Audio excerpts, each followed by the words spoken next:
Buenos días con todos los presentes, soy el ingeniero Jesús Miranda y a continuación procederemos con una clase más del curso Señales y Sistemas.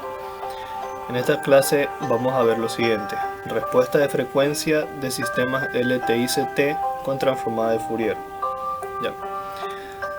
Respuesta en frecuencia. Nosotros ya habíamos visto un tema de respuesta en frecuencia, pero para la transformada de Laplace, la cual fue muy abstracto, muy conceptual. Creo que no vimos muchos ejemplos o no vimos ejemplos de ese tema. Pero acá en transformada de Fourier sí vamos a ver ejemplos y sí vamos a profundizar más en lo que es respuesta de frecuencia, ¿sí? Como ustedes lo pueden ya imaginar, la respuesta en frecuencia no es otra cosa más que cómo responde un sistema ante una entrada con una determinada frecuencia, es decir, la frecuencia de la señal de entrada va a variar. ¿Ya? Empecemos primero con lo básico, lo que ustedes ya conocen.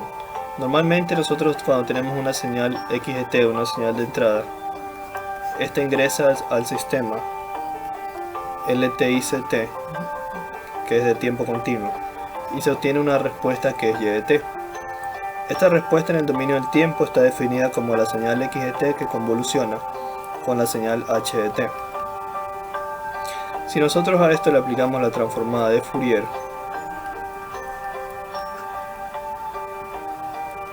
nosotros tendremos un X de W que está ingresando a nuestro sistema, el mismo sistema LTI-CT, y como salida tendremos el Y de W, que va a ser la multiplicación entre el X de W y el H de W. Por si no lo había dicho antes, ya en el dominio de la frecuencia, lo que antes era la convolución, ya en el dominio de la frecuencia se convierte en la multiplicación. Y, como ya deberían saberlo también, el H de W de nuestro sistema se define como la salida Y de W sobre X de W. ¿Ya? Esos son conceptos que ya deberían tener deberían poder asociarlos bien, porque es lo mismo que ya vimos en transformada de Laplace y entre otros temas. Ahora, ¿qué es lo que va a ser diferente? Lo que va a ser diferente es que vamos a tener en esta cuestión de la respuesta en frecuencia ciertos casos. Vamos a ver el primer caso. Ya, quisiera antes de esto acotar lo siguiente. Lo que voy a hacer ahorita es netamente matemático, ¿no? Pero les va a ayudar a entender a qué nos referimos. Porque yo estaba leyendo información en internet y me decía, por ejemplo, que la respuesta en frecuencia es la respuesta de mi sistema ante una entrada impulsiva o un impulso, y que esta se daba cuando habían señales que tenían una entrada específica, como la que vamos a ver ahorita. Por ejemplo, la señal X de t igual a Euler elevado a la J W sub 0 por t. Y tenemos una señal de entrada específica. Cuando tenemos esta señal de entrada, esto va a modelar nuestra respuesta en frecuencia para nuestro sistema. No solo por la forma de la señal, sino también por el hecho de que esta señal de entrada depende de una frecuencia W sub 0 específica, que se va a ver representada a la salida de mi sistema, a la respuesta de mi sistema. Ya lo vamos a ver ahorita. Primero, obviamente nosotros tenemos que a la entrada de nuestro sistema vamos a ingresar la señal de entrada X de t, que es de la forma Euler elevado a la J W sub 0 por t. Y la pregunta es, ¿cómo va a ser nuestro Y de t? Ya, ¿cómo haremos esto? De la siguiente manera. Si nosotros partimos de mi Y de W, que ya sabemos que es igual a X de W por H de W, entonces yo tendría lo siguiente. Bueno, lo vamos a resolver así. Para eso me haría falta encontrar mi X de W. Mi X de W es la transformada de Fourier de mi X de t. Y mi X de t ya vimos que es de la forma Euler elevado a la J W sub 0 por t. Entonces la transformada de Fourier de esto, o sea mi X de W, me da ¿cuánto? La transformada de Fourier de Euler elevado a la J W sub 0 por t es igual a 2pi por del Dirac de W menos W sub 0. Eso ya lo hemos visto, ¿sí? Esa fórmula ya la vimos. La transformada de Fourier de Euler elevado a la J W sub 0 por t. La transformada de Fourier de Euler que vendría a ser 2pi por del tirad de W, pero como tiene un desfasamiento W sub 0, se representa de esta forma: 2pi por del tirad de W menos W sub 0. Ahora, lo siguiente que tendríamos que hacer, continuando acá, es YW es igual a mi XW, que ya lo sacamos, que me dio ¿cuánto? 2pi por del tirad de W menos W sub 0 por mi H de W. Ahora, recuerden la siguiente propiedad: si yo tengo un del tirad de W menos W sub 0 que multiplica un X de W, ¿esto qué era igual? Esto era igual a poner mi del tirad de W menos W sub 0 por mi X de W sub 0. Es decir, el valor en el que se desfasa el delta Dirac, que en este caso es W sub 0, se lo sustituye en la señal X que lo acompaña, en este caso la señal de aquí al lado. Esa propiedad ya la hemos usado muchas veces. Entonces, esta propiedad, al aplicarla aquí, significaría que el W sub 0 lo voy a sustituir acá, quedándome lo siguiente: YW es igual a 2pi por del tirad de W menos W sub 0 que multiplica al H de W sub 0. Eso de ahí ya vendría a ser mi Y de W como tal. Pero no me están preguntando por Y de W, me están preguntando por Y de T. Entonces haremos lo siguiente: voy a colocar otra vez mi Y de W acá. Y de W es igual a 2pi por del tirad de W menos W sub 0 por H de W sub 0. Entonces, si yo quiero encontrar mi Y de T, esto vendría a ser igual a la transformada inversa de mi Y de W. ¿Y eso cuánto es igual? Mi Y de W, reemplazamos todo esto de aquí: 2pi por del tirad de W menos W sub 0 por H de W sub 0. Si le aplico la transformada inversa de esto, ya sabemos que la transformada inversa de todo esto de aquí es igual a Euler elevado a la J W sub 0 por T. Y en cambio, el H de W sub 0, por si acaso, es una constante, ¿sí? Bueno, déjenme explicarlo de otra forma. Es lo mismo que había hecho lo siguiente: saco el H de W sub 0 y la transformada inversa solamente se debería aplicar a 2pi por del tirad de W menos W sub 0. ¿Por qué? Porque la variable aquí es W, este W. En cambio, el H de W sub 0, el W sub 0 es una constante, y al evaluarlo en H se hace una constante. Por eso sale la transformada inversa. Entonces esto me quedaría H de W sub 0, y la transformada inversa de esta expresión ya vimos que es el Euler elevado a la J W sub 0 por T. Listo. Entonces esto de aquí vendría a ser lo que vendría a ser mi Y de T.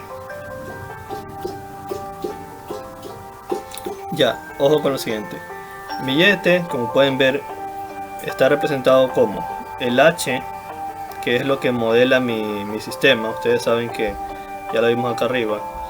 El H es lo que modela mi sistema y está definido como la salida sobre la entrada. En este caso la salida me dio el H, pero evaluado en W sub 0, que es la frecuencia de mi señal de entrada, que está aquí,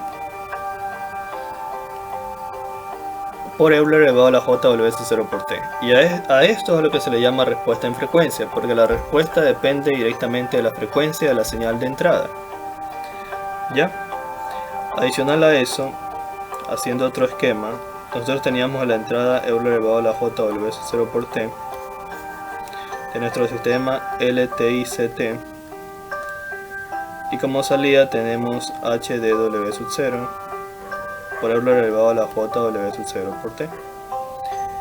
Esto se lo puede representar también, o sea, todo esto aquí que ya vimos que es una constante, la podemos representar como un lambda por Euler elevado a la ST, porque sabemos también que S se puede reemplazar como JW. En este caso sería JW sub 0.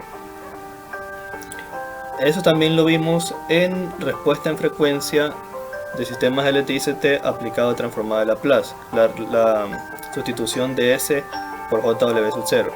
Eso tiene una demostración más profunda que realmente creo que no es necesario en este curso, que es como más básico, ¿no? Ya. Entonces hasta ahí vendría a ser este caso para la respuesta en frecuencia. Ahora hay otros casos. Vamos a ver el segundo caso.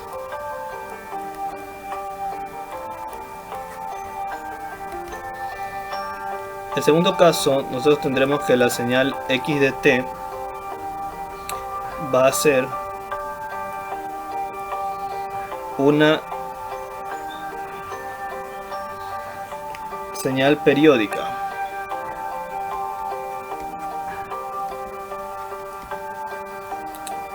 Y representada mediante series de Fourier complejas exponenciales. Ya eso es lo que vamos a ver ahorita. Entonces tendríamos lo siguiente: mi señal x de t, que ya va a estar representada por una serie de Fourier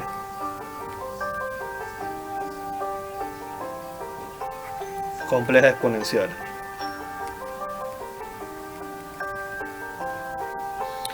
Esa va a ser la entrada a mi sistema LTI-CT, y voy a obtener una salida y de t que no sé cómo será. Mi sistema LTI-CT está modelado por el h de t como siempre ha sido. Entonces, si yo quiero obtener primero mi x de w, ¿por qué quiero obtener x de w? Ya sabemos para qué. Porque más fácil se me hace obtener y de w, que es igual a x de w por mi h de w. Por eso es más fácil hacerlo así. Entonces, como es más fácil hacerlo así, primero voy a obtener mi x de w, que es lo que no tengo. Entonces mi x de w sería la transformada de Fourier de toda esta expresión, de la sumatoria de k igual a menos infinito hasta infinito de e sub k por r elevado a la j k w sub 0 por t. Entonces, al aplicar la transformada de Fourier a esto, yo tendría lo siguiente: la sumatoria sale porque es como una constante. La sumatoria sale, el d sub k también sale porque es una constante, y me quedaría la transformada de Fourier de Euler elevado a la j k w sub 0 por t. ¿Y eso a qué es igual? Esto me quedaría como resultado la sumatoria de k igual a menos infinito hasta infinito de e sub k, que multiplica a 2pi,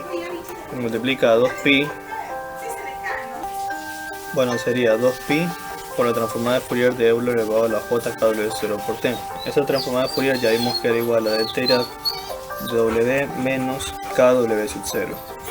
¿Ya? Hasta aquí tendríamos esto.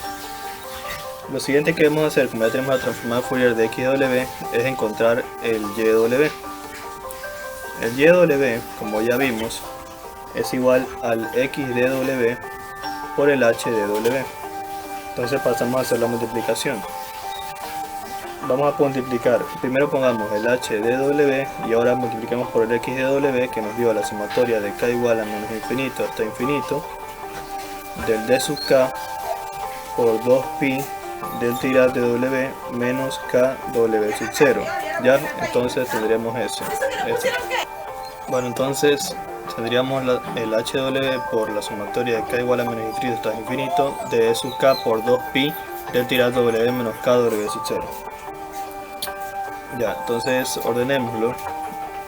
Nos quedaría la sumatoria de k igual a menos infinito hasta infinito del d sub k por 2pi por el d tirad de w menos k w sub 0, y a eso lo multiplicas h de w. Bueno, entonces como este de aquí es nuestro y de w, ahora vamos a obtener nuestro y de t. Nuestro y de t no es otra cosa que la transformada inversa de y de w. Entonces eso vendría a ser la transformada inversa de toda esta expresión, de la sumatoria de k igual a menos infinito hasta infinito del d sub k por 2pi del tirad de w menos k w sub 0 por el h de w. Entonces aplico la transformada inversa a esta expresión. ¿Cómo nos quedaría? Nos quedaría lo siguiente: nos quedaría la sumatoria O sea, es que la transformada inversa solamente afectaría a la expresión del Euler, que vendría a ser esta de aquí. Porque ustedes saben que la transformada del Euler elevado a la JKW0 por T es esto de aquí. Entonces, la transformada inversa nos quedaría la sumatoria de k igual a menos infinito hasta infinito del d sub k como una constante baja. El h de k w sub 0 también baja. A ver, aquí se me estaba olvidando algo. Aquí este w sub 0 tiene que ser sustituido por k w sub 0. ¿Por qué? Por la propiedad que ya les había dicho antes. Si yo tengo un delta irad de w menos w sub 0 que multiplica una función x de w, entonces esto debería ser igual a delta irad de w menos w sub 0 por x de w sub 0. Es decir, la expresión en la que se desfasa el delta irad de w se evalúa en la función que multiplica al delta irad de w. En este caso, la función, este es el delta irad de w y se desfasa en k por delta irad de w sub 0. Entonces esto tengo que reemplazarlo acá. Entonces aquí no tendría w, sino que tendría k por w sub 0. De esa forma, cuando yo aplico la transformada inversa a esta expresión, el d sub k baja como una constante, el hkw sub 0 baja como una constante, y la transformada inversa solamente afectaría a esta expresión, al 2pi delta irad de w menos kw sub 0. Y eso, como ya lo sabemos, su transformada inversa, ¿cuánto es?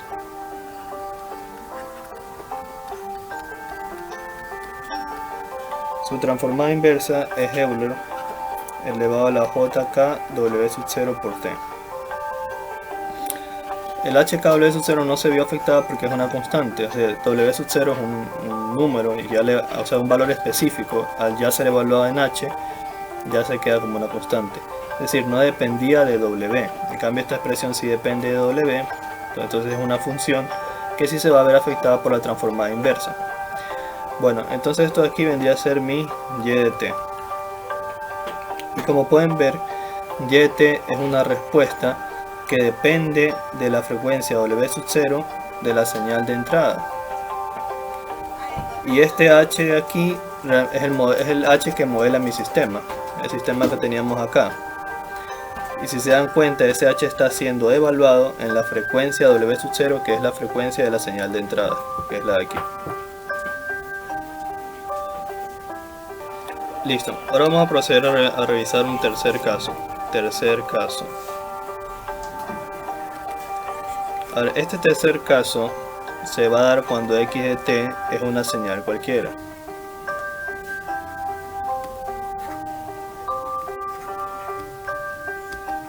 Y aquí quiero que pongan mucha atención. Esa señal x de t, que es una señal cualquiera, significa que puede ser una señal real, puede ser una señal compleja exponencial, puede ser una señal compleja cuadrática, puede ser una forma de representación, puede ser una señal compleja de la forma polar, que es decir, puede ser representada en su magnitud y fase, ¿sí?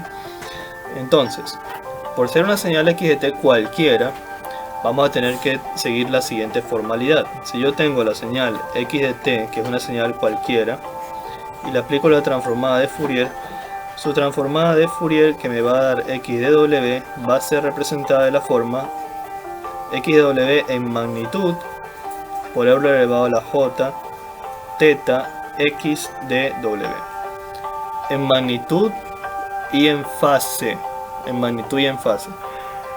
¿Por qué? Porque una señal cualquiera, pues en el peor de los casos, va a tener una magnitud y una fase. Si la señal cualquiera es una señal real, entonces no va a tener fase. Si la señal cualquiera es una señal compleja que solo tiene parte imaginaria, entonces solo va a tener la fase y su magnitud será 1.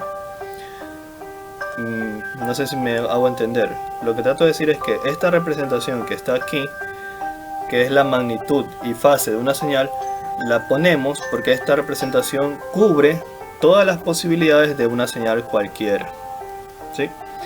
Entonces, Ahora, si nosotros tenemos una señal h de t y le aplicamos la transformada de Fourier, esta me va a dar h de w. Y también, como es una señal cualquiera, va a estar de la forma h de w en magnitud por Euler elevado a la j teta h de w. ¿Ya?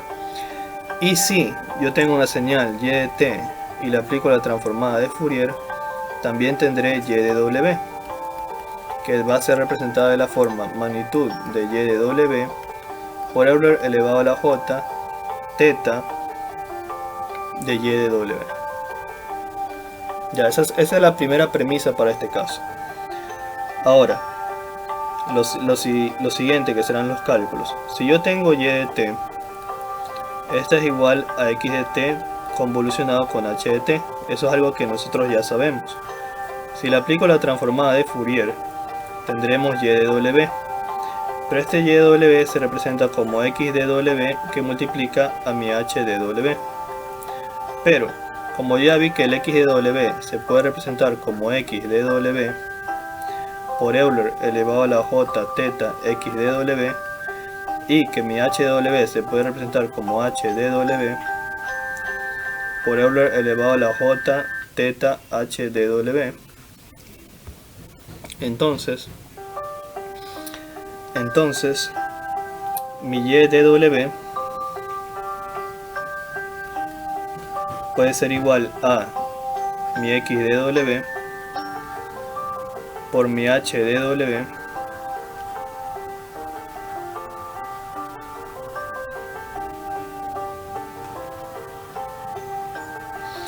por Euler. En este caso, como Euler y Euler son la misma base, se puede sumar los exponentes. Al sumarlo saco factor común j y me quedaría teta x de w más teta h de w. ¿Ya?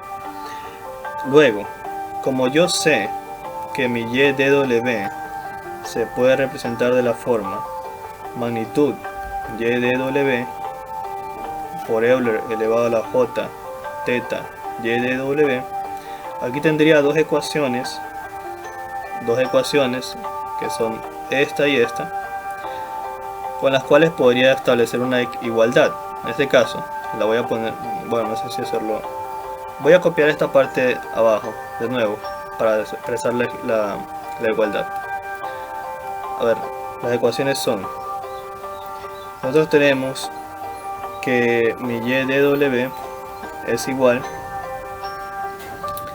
a lo que nos dio aquí arriba, que sería la multiplicación de las dos magnitudes, que sería x de w por mi h de w por Euler elevado a la j con un argumento de teta x de w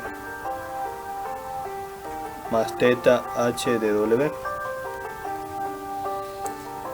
Aparte de eso, tenemos que y de w es igual a la magnitud de y de w